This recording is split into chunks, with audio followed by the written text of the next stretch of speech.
All This right. conference will now be recorded. Okay. So first slide, home and community-based waiver final rules. Okay. Now, we've discussed this before, but it doesn't hurt to go back and do a little bit of history. Uh, in the like 2012, 2013, the federal government started proposing a new set of rules for how services for people with intellectual and developmental disability should be implemented. They put it out and asked for comments, suggestions, things, and had a whole period of time where people could sort of give input into the process. Once they got all of that, they came out in March of 2014 with a set of rules that they now are requiring all providers who provide services under the Medicaid waiver rule to follow. Now, why is that important? If you are providing services to clients and that client is under the Medicaid waiver rules, it means that the federal government is paying approximately 50 cents on every dollar of the cost of that service. So if you're running a day program and your program charges $100 a day per client, $50 dollars of that $100 is being paid for by the federal government. Therefore, the feds have a lot of say in what goes on. California does not want to pay the full cost of services. And as a matter of fact, if you go to some other states, the only clients that get services are clients who are on the Medicaid waiver. So California is unique. We have an entitlement. Anybody can get services, but wherever possible, the state looks to maximize to get as much money from the federal government to run the program rather than using state dollars to run the program. So that being said, 2014, the rules came out. The rules said that by 2019, everybody would have to be compliant with the rules. Well, in 2017, when the new president was elected, President Trump, his Secretary of Health and Human Services looked at the rules and said, these are very complex rules, need a lot of work. It's a real change in the way we do business for service providers, for residential providers. We need to step back and give people a bit more time to get this together. So the federal government changed the deadline. So the deadline had been March of 2019. They said, okay, let's go to 2021. Well, along comes 2020, and in March of 2020, we all go into a stay-at-home order, and the whole nature of how we're providing services changes as we can't do direct care for clients in day and vocational services in many cases. And the federal government then came back out again and said, okay, we'll go to March of 2023. So that's why there was that big push at the end of last year and the beginning of this year to make sure that you all became compliant with the HCBS rules. Now, as I've said before, being compliant with the rules, being that you've submitted the paperwork and answered the questions saying that, yes, indeed, we're doing it this way, and actually doing it this way aren't always the case.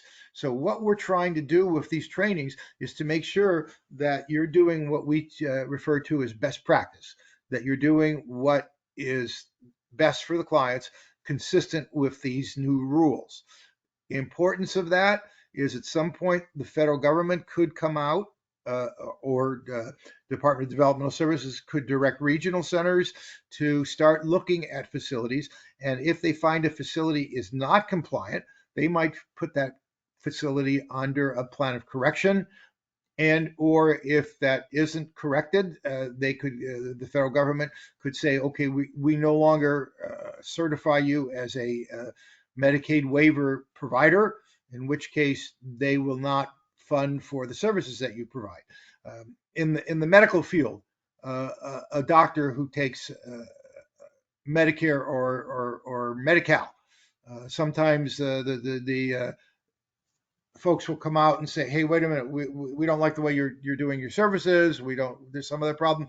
You're no longer on our list of preferred providers. People can't use you to get services and get reimbursed. So that's worst case scenario. We don't want to go there. Clearly, we want all of you to be in full compliance. And then again, we don't really know at this point what the federal government's going to do. California asked for a 1 year extension so that not only are all of our providers now in paper compliant, but they want to start going out and looking at your actual day-to-day operation to see how that day-to-day operation is as compared to what you put on paper.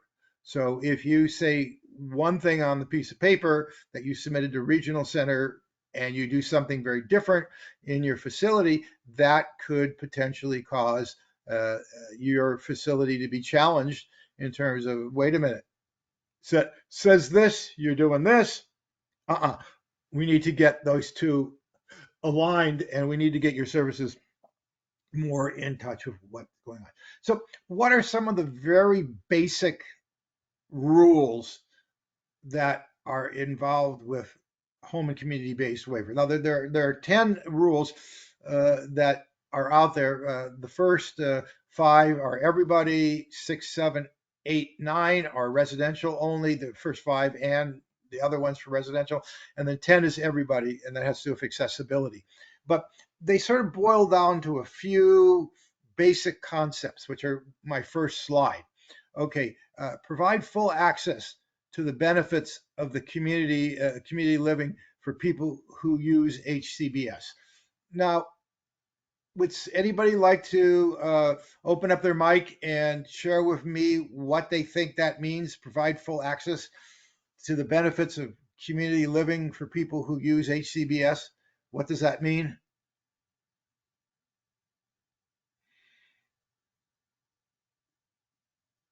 Well, if nobody adds, I'll add.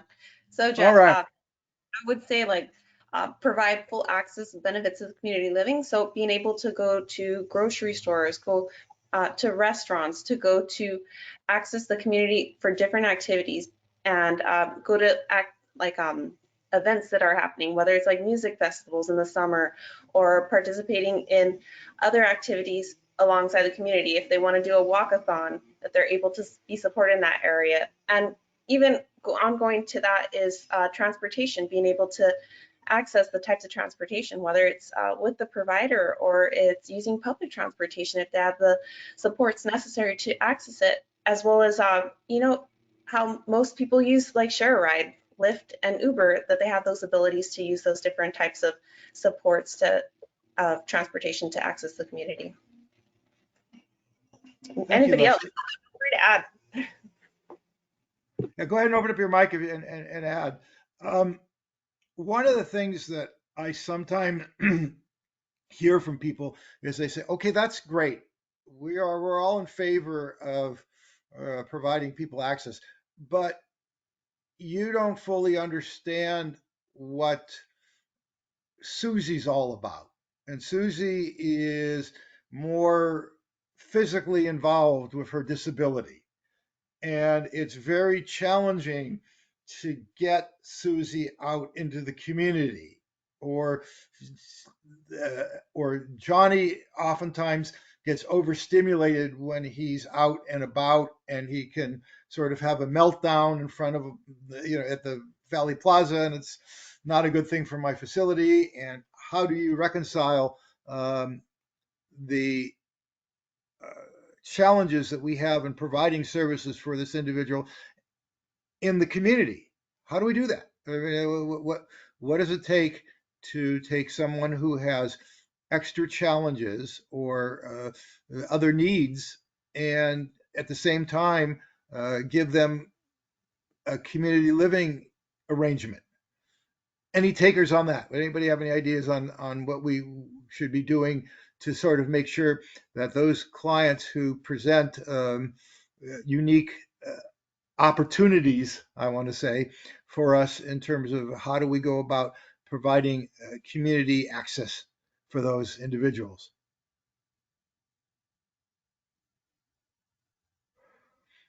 Well, I don't see anybody raising their hands or opening their mics, so I'll go ahead with that one. The individual program plan.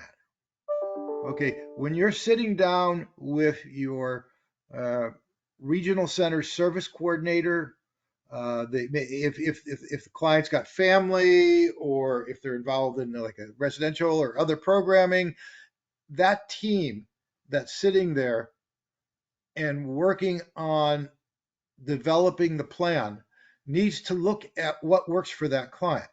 Now, the two things that we oftentimes hear in this field are what's important to and what's important for that individual. So, finding out what makes that individual happy, what they enjoy doing, what is something that, is fulfilling for them is what it's all about. And if we can do that, then maybe, and it may not be the mall. Like I say, the mall may be too overstimulating for that person. So when we're trying to come up with ideas about what's a good opportunity for somebody, we need to figure out what works. And maybe for somebody, it needs to be a smaller, quieter place because of the potential for overload. So that's where individual planning becomes so important, to looking at everyone and saying, okay, here's the community out there. Here's Johnny. How do we get the two together? Okay, moving along, supporting people who use HCBS to choose. Well, go ahead. Nicole had said to live life to the fullest. That was her comment there in regarding this. Okay. Oh, thank you, Nicole. Yeah, I agree. We want to try to do that, but then again, what does it take to do that? And that is in a philosophical statement, and it's an important one, but we need to figure out how we operationalize it. How do we get from we want to live life to its fullest to it's Tuesday at 4 o'clock in the afternoon, and we're looking at planning some sort of a community activity for our individuals. So that's where the rubber meets the road, where you as providers have the biggest opportunity, challenge, goals that you need to develop so that it works. Okay, supporting people who use home and community based services to choose the most integrated setting possible for their services. Again, I'm opening this up. What do people think that means?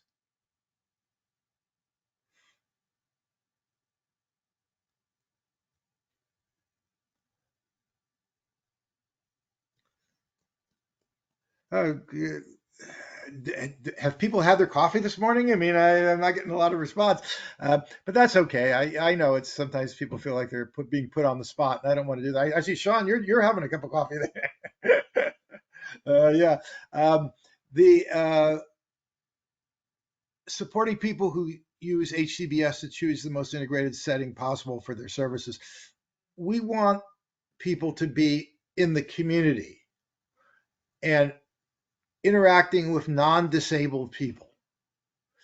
To take a group of 5 or 6 clients out to the park and then have them in a part of the park that nobody else is in, and they're just tossing a ball around or something. Well, we took the clients out into the community, and and we took them to the park, which is anybody can go to the park. So we've integrated our clients. Well, no, well, yes and no. Yes, you've taken them out; they're in the community, but is that the most integrated setting? I mean, how are they interacting with other members of the public?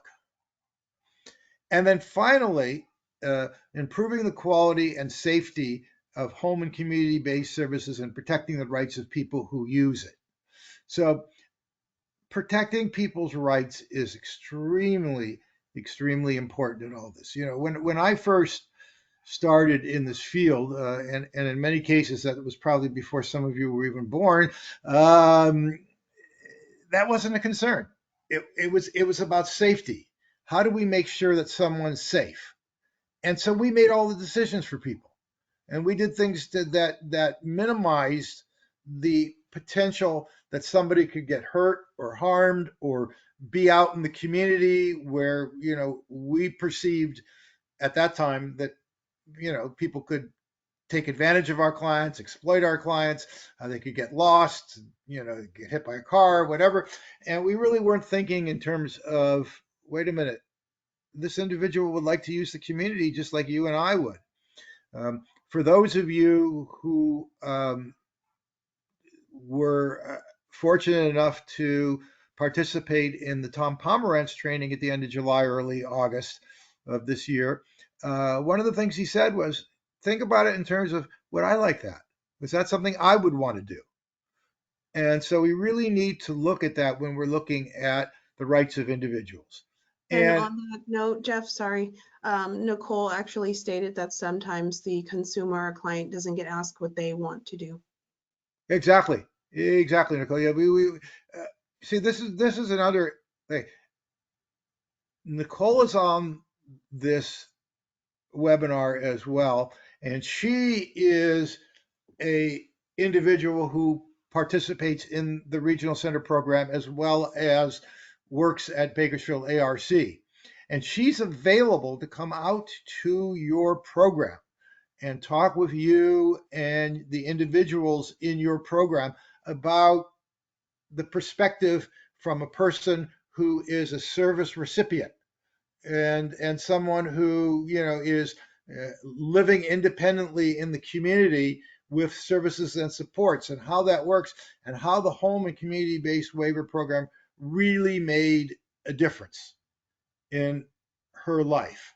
So I encourage you, if you haven't yet, to call when you're contacting Irene or Valerie, which, by the way, I didn't introduce you earlier on. Valerie is now the coordinator of the program. So for you, raise your hand for a second there. Valerie's waved to everybody. So if you have questions about the services and supports of the program, she is now the coordinator. I'm just doing consulting. I have retired from Bakersfield ARC, and we'll still be doing a lot of the trainings, but more in a consulting role. I won't be actually the person that will be working with you and your facility as issues come up that you would like to get resolved, or if you'd like more information. Valerie's your lead person. Okay. Home and community-based waiver rules. People with and without disabilities coexist in the same neighborhoods, respecting each other's rights and dignity. We would, in an ideal world, and what the home and community-based waiver services are moving towards, that we don't have segregated activity. For years, the thinking was that, okay, people lived in group homes, small homes that were sort of, okay, so, and that home was self-contained. Everything that went on in that home. Maybe there were some activities that would be out in the community, but it was, for the most part, everything was in the home. And that in the morning, a minivan or bus would come out to the home, would pick up that individual, take them to a day service or work service, and then at the end of the day, they would come home. And that for those clients who were in day programming, they were involved with activities. Sometimes they were meaningful activities, activities such as learning community skills, self-care skills, communication skills, important things to enhance their life. But oftentimes, what was being provided wasn't that meaningful. It was, I went out to a program one time where they had clients sorting paper by color. And once the clients got it all sorted, they just tossed it back into the bin and had the clients do it again. Yeah. Well, how did that really benefit anyone? What did it teach the clients? It was just taking the time of the day and filling it. Same thing with, just going out and people just watching movies all day. So we want to make sure that people exist in the community and are involved in the same sort of activities that you and I would be involved. People receive the necessary supports and accommodations to fully participate in the community activities and events. Again, an important thing. This is where, again, that individual plan on looking at what does the individual need and how do we go about to get those services. Now, there are a few different ways that we can get services for people. Obviously, one of the ways financial. Most of our clients are receiving Social Security, disability, SSI, and that takes care of some of the financial need. But then there are social, emotional, living arrangements, community arrangements, a number of other things that also need to be looked at. Now, the regional center system is the foremost provider of services and supports for the individual, and that starts off with case management. Obviously, everybody is assigned a service coordinator who will write the plan and implement it. Interesting enough, one state tried to do away with service coordination and said, wait a minute, providers like Bakersfield ARC or other like PathPoint, Mentor, to see on the phone, Valley Achievement, they're the ones who are providing the services. Why don't we just have them write the plans and implement the plans? Let's cut out the middleman. And what they found that wasn't a good thing, because you need to have that advocate in the middle that makes sure that sort of keeps the system honest. So right now we have a system here in California that is, you have the service coordinator writes the plan based off of the input from the people at the meeting. But that service coordinator also has certain constraints. They're working in a system that says you can buy this service, you can't buy this service sometimes. So that's part of it too. If any of you are interested, you can go to the Kern Regional Center website, and they have on there service and support guidelines that they have. So for purchasing services, it gives you a when they will buy certain services.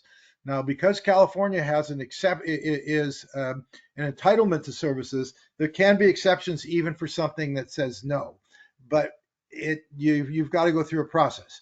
So what is that process? First of all, the regional center has to look to see if someone needs a support or a service, is there any other place that they can get that? Can they get it through the Kern County Behavioral Health? Can they get it through Medi-Cal or their or private insurance? Can they get it through the Department of Rehabilitation? Where are there other services out in the community? The Parks and Recreation Department. So the regional center has a mandate that says that they are the funder of last resort. So anytime someone needs necessary supports or accommodations, the regional center first looks to the community to see what's out there.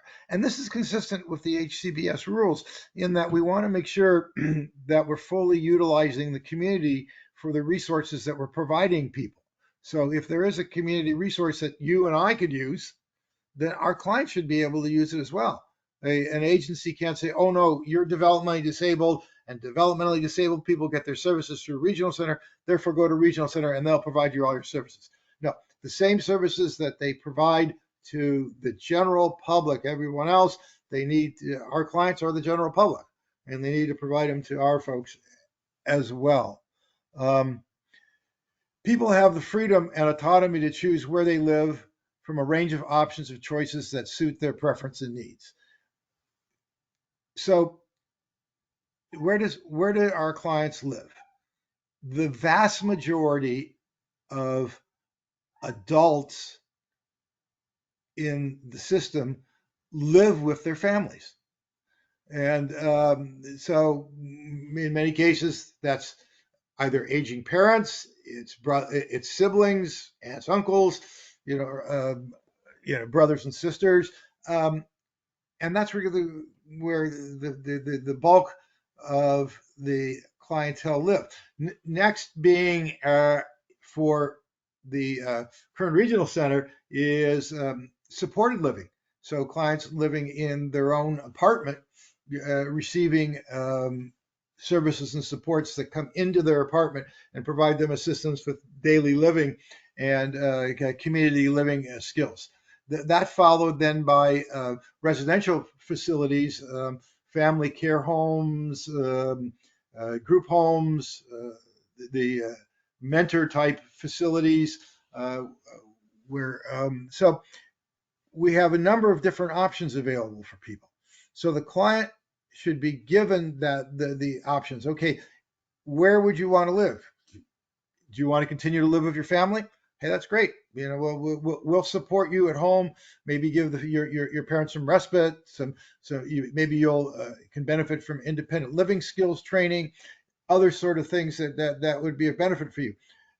I want to live on my own. I want to live in my own apartment. I want to be as independent as possible with supports. When the supported living model first came out, which is where people live in an apartment, it was based off of the idea that you start off with a certain level and then you phase people down and eventually, hopefully, phase people out of services. Well, one of the things that we found over the years is that many people can live independent as long as they have ongoing supports. So in some cases, we phased it down, but we don't phase it out anymore in most cases, because some people, may need assistance with getting to doctor's appointments, or with administering their medications, or with shopping for groceries, or maybe assistance with their paying their bills. So it's individualized. Other folks want the assistance of a more full service type of facility, which is where you get into either the family model, the group home model, the board and care model, and that's available to clients too. One of the challenges that we have is that although California is an entitlement state, and what we say to people is, wait a minute, you can have any of these residential options. In many cases, the options are limited.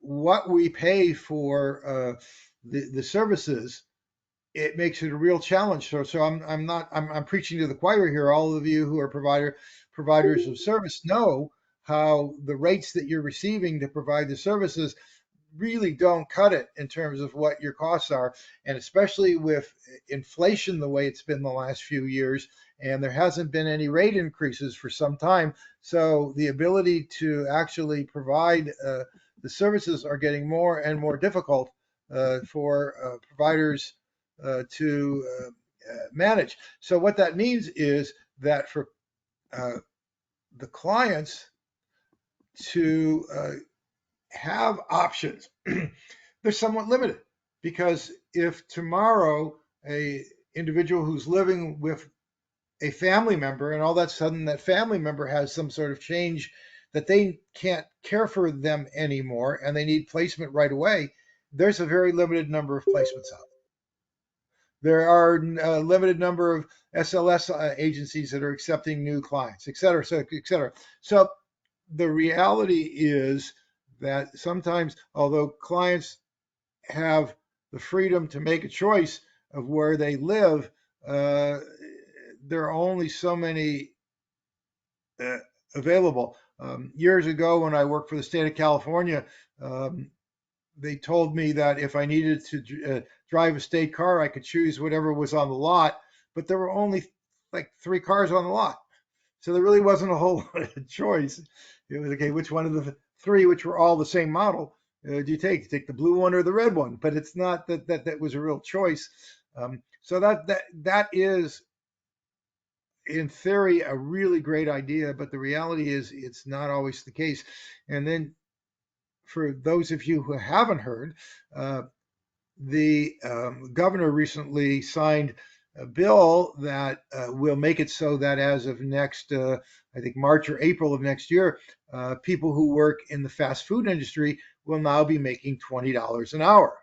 So when we're looking to try to staff our facilities and to find people that can provide direct services and supports for our clients, it's going to become more challenging, because someone can go ahead and not have to deal with some of the needs of individuals and make more money. So it's going to be a changing environment and something that we really need to, as an organization, lobby, and maybe we can get the clout and get the governor to sign a bill so that our folks can get $20 an hour too. So stay tuned on that one. Uh, People engage in various community roles and contribute, such as work, education, volunteer, leisure. Um, Education, adult education, which is available to the community, is a way underutilized resources. Community colleges are a way underutilized resource. They are available to our consumers. Again, anybody in the general public can use those. Our folks can use those as well. Work is a big area in our system now. There's a big push, and for young adults who are just now coming out of the public school system. The public school system, under the Individuals with Disabilities Education Act, says someone can go to school until they're up to 22 years of age. It depends on the individual. Some graduate when they're 17, 18, and some go all the way up to 22. So it really depends on the plan that's written, the individual education plan, just like our individual program plan that's written for that individual. And some individuals, like I say, do go to public school until they're 22. Well, once they get out of public school, California's mandate is that we should be looking at employment first, so that before we decide to put someone into a day activity program for adults, we should really be looking at, are they employable, and if they are employable, what skills do they need to get them to be employable, and then really working towards that as our goal. So we want to look at employment for that individual, not a day activity.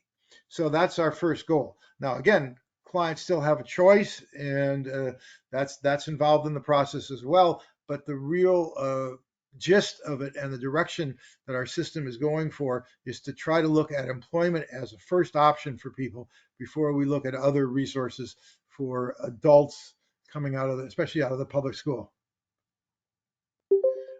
Someone says that their audio is going in and out. Is that a problem for anyone else, or nope? Sorry, Curtis. So hopefully we get that straightened out. Um, People who live in rural areas should have the same access to transportation and mobility options that enable them to participate in community life in the same way of other people who live in that community. So I don't know if there's any of you are on the call here from the Eastern Sierra side or the desert side this morning, but what the expectation is. It's not that your clients will be doing the same thing as clients in Bakersfield are doing, where there's a more options, although not great options, but there are options. But what do other people in California City and in Ridgecrest and Bishop do? That's what they should be doing in those communities as well. Okay, my next slide. That's it. Do and don't. Okay. Um, Work in settings that pay fair and value diversity. One of the things that's really changing in our system is that for many years we had what was called 14C, which was a section of the labor code, the federal labor code, started in 1933 for World War II or World War I veterans who were disabled in the war and came home and maybe had lost a limb, who were, had maybe a brain injury or something, and couldn't necessarily work competitively. At least at that time, that was thought that they couldn't. So they started a program that would allow for less than the federal minimum wage. So a 14C permit provides a program the ability to do that. Very few programs in Kern that are still doing 14C. Bakersfield ARC stopped doing 14C over a year ago, and so the whole idea is, just because someone is intellectually or developmentally disabled, why should they be paid less than anyone else? We also want to make sure that we value diversity. We live in a community that we are what we sometimes refer to as a minority majority community, that persons of color make up more of the population than do Anglos. And so that we need to celebrate that and look to our community and the differences and promote the value of equity and fairness and celebrate cultural differences. Clients should be able to participate in social and cultural activities in the community. So being involved socially is important. Sometimes people can go to a program, they can go home, they can do other things and still be alone. It's one thing, if I go to work and just say hi to everybody, but don't create any connections, I'm not really, socially involved with people. So we want to try to make sure the clients are involved with others socially. Could be other clients, could be people in the community, not just staff and other clients. We want them to be involved with if they've got families, getting those families to try to be involved with their activities if it's possible, trying to develop communities, common interests. Maybe they belong to a church or synagogue, being involved in a bowling league, something else that is really something that person enjoys. Okay, managing personal finances and making informed decisions. Managing personal finances is somewhat of a challenge for those of you who especially are residential providers and are looking at personal and incidental funds, and you have to sort of keep a record of where all that money goes and have the receipts so that if SSI comes out or the regional center comes out to audit you, you have to be able to show that. But clients have a right to their own money. And to the extent that they have money, because SSI doesn't provide you very much, it's theirs to be able to make decisions. And if they make decisions that aren't the wisest, join the club. I've bought things before and then afterwards said, that wasn't a very good purchase, or I'm not going to use that. Why did I buy that? So, we need to give people, and that also assumes that people aren't going to make the right choice. I've made a lot of choices that say, gosh, that was a really good choice on my part. And our individuals should be able to do that as well. And then informed decisions. Okay, this is becoming a big issue. Sacramento last year just passed a new law in regards to this. Years ago, it was not uncommon for many adults to be placed under a conservatorship. And originally, it was a conservatorship of a person, a state, or combination. Person, you made all the decisions for that person. A state meant you made all the money decisions for that person. Then in the early 1980s, there was a bill passed that made it so there was something called limited conservatorship in California, where if you wanted to get a conservatorship, there were 18 different areas, and you applied for each area of conservatorship. So if you wanted the right to decide where the person lived, to whether they voted or not, whether they were able to handle their own money. One that was very controversial, still is controversial, is psychosexual social, whether the person could have friends, can have personal relationships, can have intimate relationships. Somebody could theoretically control that. That's still in the law. But what the thinking is, and where the push was, is to move away from that and more towards informed decision making, where you sit down with the individual and you talk to them and you share with them the information about the decisions that they can make and help them to try to make the best decision for themselves.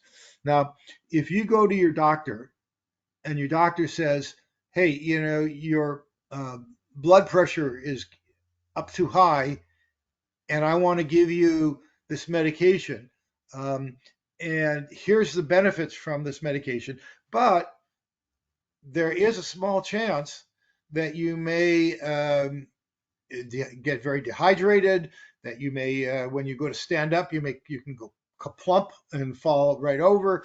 There's about 5 or 6 side effects that you can, not that often, but some people get it. And I think that taking this medication is better for you because the side effects of high blood pressure in terms of the possibility of a heart attack or stroke are much greater than these other side effects, then you can make the decision. You can decide, wait a minute, I think you're right, doctor, and I want to make sure I live a long life and I don't want a heart attack or stroke, so I'm going to take this medication. Or you can say, I don't believe in big pharma. I don't like to do medication. I think I'll just take my chances, maybe lose a few pounds, do this or that. And, I'm going to and this is the choice I'm going to make. So that's an informed choice where you've had the options shared with you, and then you've made the choice. So that's really the push in Sacramento now. And in the next year or two, there's going to be a new set of regulations coming out, basically, or rules specific to developing plans for informed choice for clients in many cases. Access community-based services that meet the individual's needs. And again, we talked about that a little bit earlier. Finding out what's out there, finding out what that's available, utilizing the community. And where the community is not available, look to regional center service coordinator and purchase of service funds for those services that are uniquely involved with persons in our system. Okay, what are some of the don'ts? People only join communities for planned trips or outings.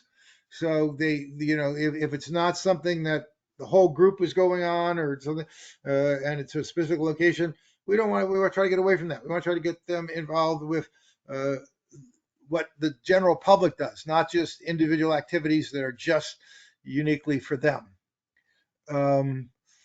Staff decide on activities without consulting people's preferences. So we're not the decision makers.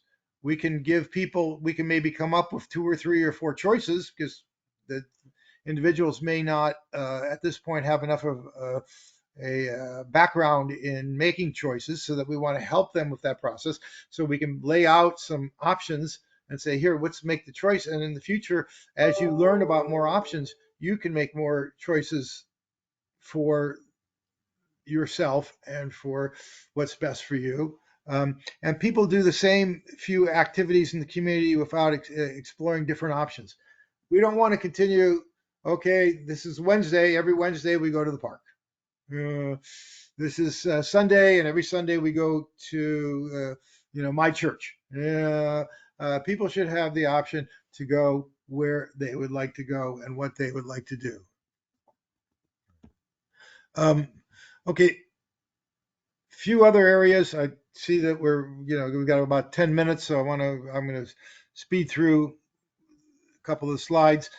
Privacy is the ability to choose whether to be alone or with others at home and in the community. It is essentially for people to manage their own space and information.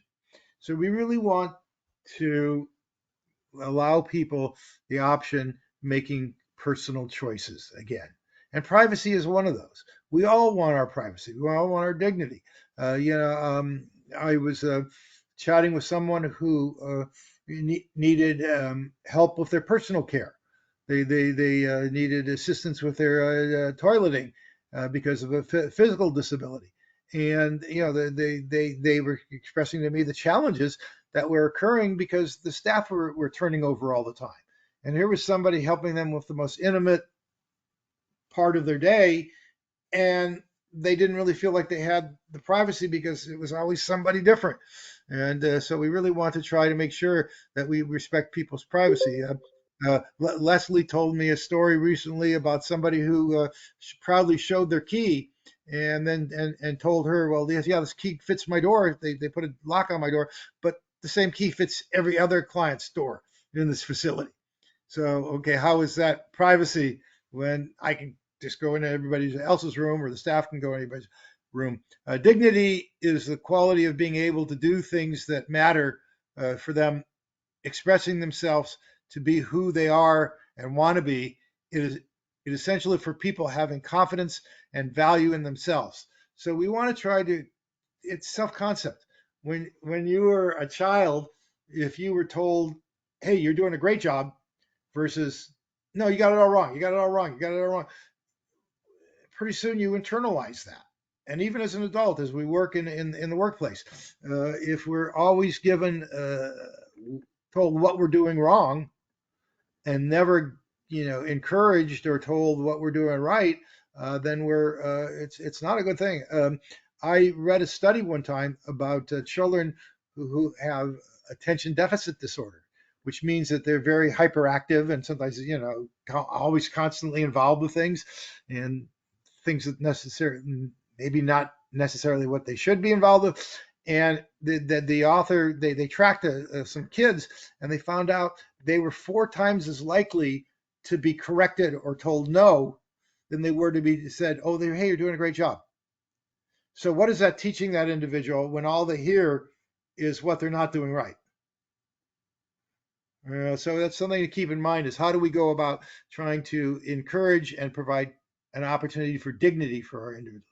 Respect is the attitude of having high regard for people's feelings, properties, wishes, rights, opinions, and traditions. Traditions are important. Clients come from different backgrounds. So if someone comes from a culture that's different than yours, you want to try to be respectful of that. So if you have an individual in your home who is of Hispanic background and they would like foods that reflect their culture, like to go to events, want to listen to music, to do other things specific to their background, we want to encourage that. We want to make sure that people are respected in their background, their dignity, what they would like to do, and we want to their opinions. If people to share with you, no, that's silly. We're not going to do that. That's you know better than that. We don't want to go there. We want to be able to and what no, you don't feel that's not right. You shouldn't feel that way. No, that's what the person's just told you. They do feel that way. So we want to try to encourage that and say, okay, I really value the fact that you're sharing with me how you feel right now, and how can we help you so that you feel less anxious. Let's say, for example, or less depressed, or you feel like that the staff didn't show you kindness. What can we do differently next time to make sure that the staff does it in a way that is helpful to you? So we want to really encourage that. Okay, this will be the last slide. I've got a couple more, but we'll leave it open so if there's any questions. Individual initiative, autonomy, and independence. Expressing desire or initiative, new projects can boost one's confidence and creativity. Get clients involved with things. To try new things, do other things. As I got ready to retire, one of the things that my physician told me, he says, Jeff, you probably need to find a hobby, because otherwise you're not going to, once you get to retirement, you're going to just be bored all the time. So I went around, I looked, and I tried to figure out things that I would like to do, and found some stuff that is enjoyable for me, and it really makes a huge difference in terms of my day to know that I've got activities that boost my confidence, that make me feel better, that I have some creativity, that when I finish up this thing, I feel like, okay, here, look, this is what I did. And we want to try to encourage that with our clients. Doing things independently can enhance one's skills and self-reliance. There's a term, and we're going to see this more, and one of the classes that the CQL people have, that's if you take the courses that are coming up this coming year, one of them is on dignity of risk. And dignity of risk means that there is dignity in taking a risk. That historically we have always said, no, we don't want clients to do risk behavior that has a potential for a risk. If they go out on their own without supervision to the store, what happens if somebody mugs them, or they get hit by a car, or they get lost, or we had all these sort of fantasies in our head of all the things that could potentially go wrong for clients. Plus, there's always the concern that if something does go wrong, I mean, we have to file the SIR with regional center, and the service coordinator is going to come out and why did this happen and what happened. The importance of putting it in the plan. So if we're going to be doing something that is has a little bit more risk involved with it, and and the client's saying, this is what I want to do. Let's make sure that we've got it noted so that, if something, does happen, it's part of the growth process for that individual. I mean, we've all, made mistakes, had accidents, had misfortunate events occur, and, there's anybody out there trying to protect us. I mean, maybe our spouses, kids, or whatever, but for the most part, we're really not, being protected. So we want to make sure that we are there for our clients, but we also want to give them the ability to be self-reliant and seek help and feedback when needed, can improve one's performance and learning. So that's twofold. If the clients are needing help or needing, give it to them, help them out, share things with clients and give the feedback. But also, if you need feedback, you've got two people on the call here, Leslie and then also Valerie, who you can contact, and they can help you with things if something that comes up and you're not sure of, or you said, wait a minute, I was on that webinar where Jeff mentioned this or that, and I don't think I agree with that, or I would like to get more information on that. These are sources you can go to and talk to, and they are available to you to help you to try to figure out what's going on. So with that, I will open it up. If anybody has any questions, just turn on your mic. You're all muted, but you can unmute, and I will take any questions or concerns or comments. And again, if you want to get credit, please contact Irene and provide her with 3 things that you learned today, and you can get 1 hour of Regional Center credit. Any questions? Concerns? Okay, so next week we have another community of practice, which will be specific to residential. Some of the same slides that we saw today will be shown again next week, so it will be redundant and not necessarily, unless you need it, you don't necessarily need to take it again. In 2 weeks, we're going to have a presentation on the Linerman Act, Title 22, Title 17, and HCBS, and how they sort of all work together. So, because sometimes the rules say one thing and then the final rules say something over here, and how do we get it so that we sort of make it all go like this, so that it all comes together? So that will be in 2 weeks on Wednesday at 10 o'clock, and I look forward to seeing you all in the future, and have a good rest of the day. Bye now. Thank you. Thank you.